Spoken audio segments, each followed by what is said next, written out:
Let's see if this TV works. Plug it in. Let's see what happens. Oh, where'd you go? We saw the TV for a split second and it disappeared. Let's dive in and see what the hell's up with this thing. Hello and welcome to another episode of Punky's World. Today I'm going to be working on this Roku TV. It's a TCL TV model 43S431. This TV was made in August of 2021, and as you saw, we tried to turn it on. A split second of the screen came on, and then it went away. And then we had some weird flickering stuff happening with the bulb. So what I think we should do is, let's open up the back of this TV right here. Let's see if there's something going on with the power board. Maybe we have a capacitor that's dried up, and we won't know until we get inside of here. Let's give it a college dropout try. I've actually never taken apart a TV to try to fix it, so this will be an experience for me, and it'll be an experience for you because we'll do this shit together. First, I'm gonna take out this power cable, just get it out of the mix right now. I'm gonna put it by the remote control, which is right over there, which hopefully I don't lose later. I see we have multiple screws right here, and they have arrows pointing to them. And I believe we're gonna try to work on this part of the board before we get inside of this section here. I don't think we need to pull the whole TV apart, but we'll find out. So let's get a screwdriver, and let's start pulling out these screws.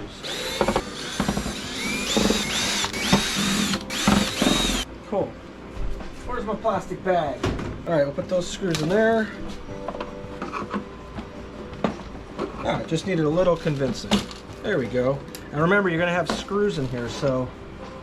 Oh, I missed one. Look at that. That's why you don't pull super hard either. You just take your time. Okay. Put that screw in there. Okay, that's cute. All right, screws in the bag, don't lose them. Very good. Okay, this seems to be the power board right here. Looks like we got some random capacitors on here. We're gonna need to test them to see if maybe we have a dead cap. I'm hoping it's a dead cap because right here it's pretty serviceable. When you come over here, this is more for the HDMI and all that stuff, but I'm hoping it's just something to do with one of these caps, which is just dried out or something. So let's do some tests. I'm gonna get my meter here. By the way, I'm sure I've mentioned this a million times, but do you know how much I love this ESR meter? I love this ESR meter so much. It's one of my favorite tools in the world. All right, we zeroed it out. Now let's check some caps. That's a good cap with low ESR, that's good. That's a good cap. Okay. Those are diodes right there. We could check the diodes as well while we're here.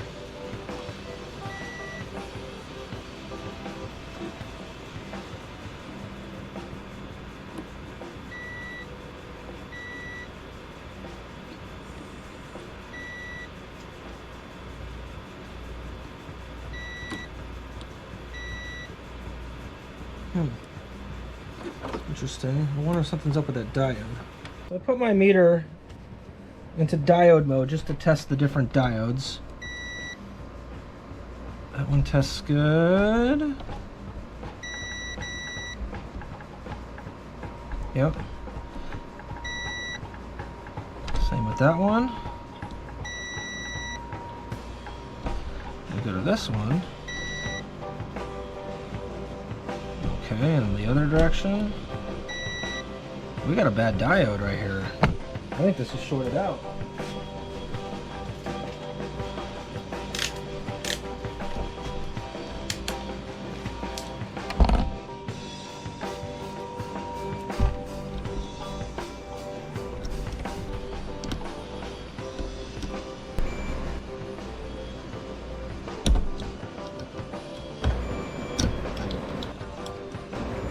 Yeah, we got a shorted out diode right here.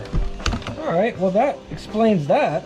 Let's replace that diode and see if we can't bring her back to life, because if that's shorted out, that's definitely going to cause a fault and we're going to have an issue with the TV not starting. So let me see if I have one of these in stock. If I don't, I might have to order it, but maybe I'll get lucky.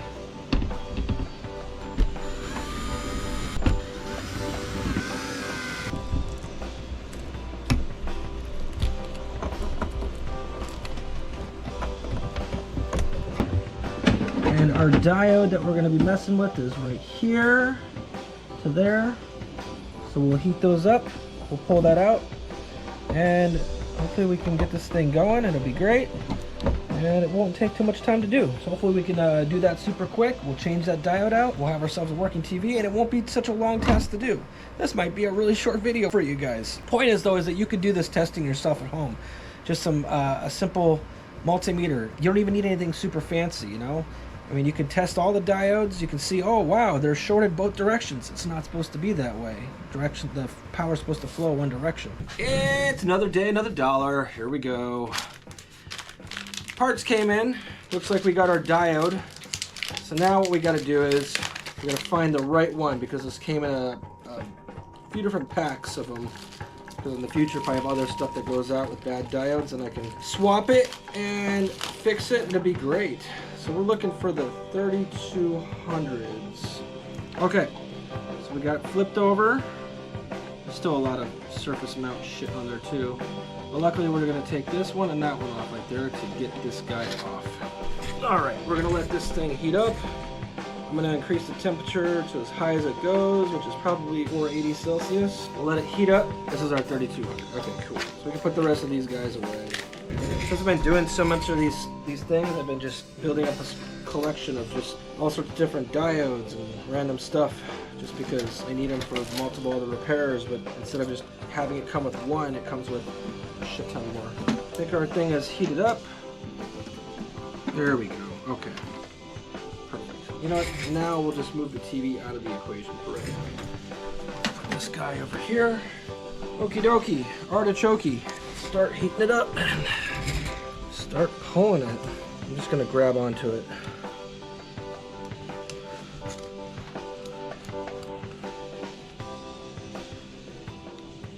Yeah, baby. It's already coming out. Come on.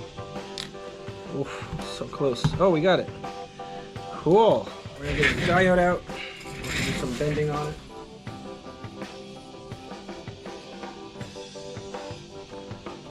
Bent it.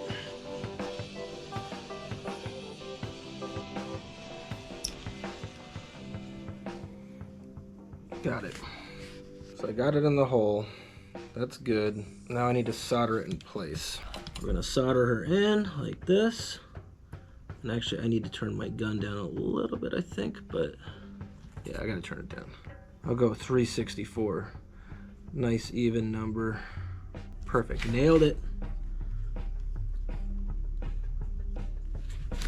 Okay, next leg.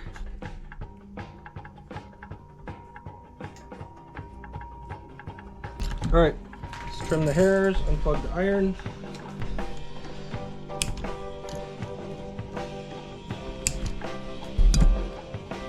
It looks good. Solid. Perfect. Well, it's all done. It's all soldered in there. This is the old one. Let's put it in the TV and see what the hell happens. Maybe we'll get to watch some Trailer Park Boys tonight. Yeah. It's in there. Look at our cable. All right. Let's set it up and see what happens. I'm not even going to put the back on yet. Hold on to your butts. Looks like that light's lighting up. Let's see what happens. Hey! Look at that! We got a 4K TV! Would you look at that?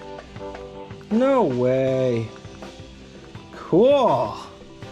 And that's how you fix a 4K TV for cheap. Wow, okay.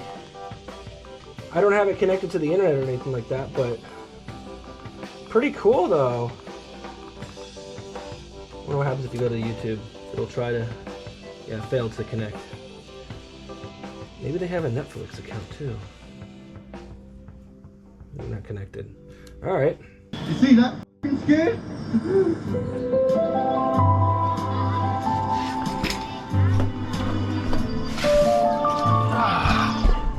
Well, there you have it.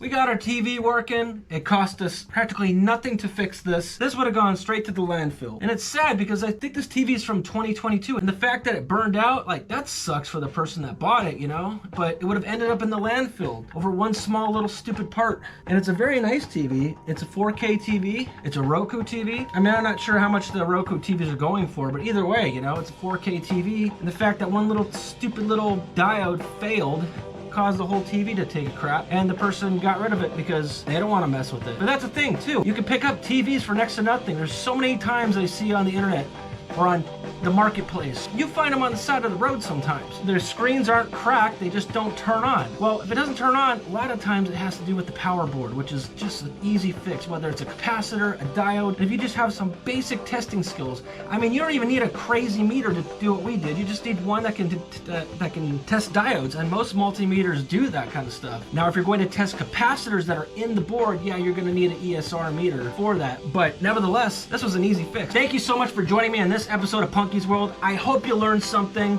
It was a fairly quick video, but we found the problem offhand pretty quickly on that one. So, coolio, man. Thank you so much for watching me, and I hope you look forward to seeing me in the next episode. Cheers.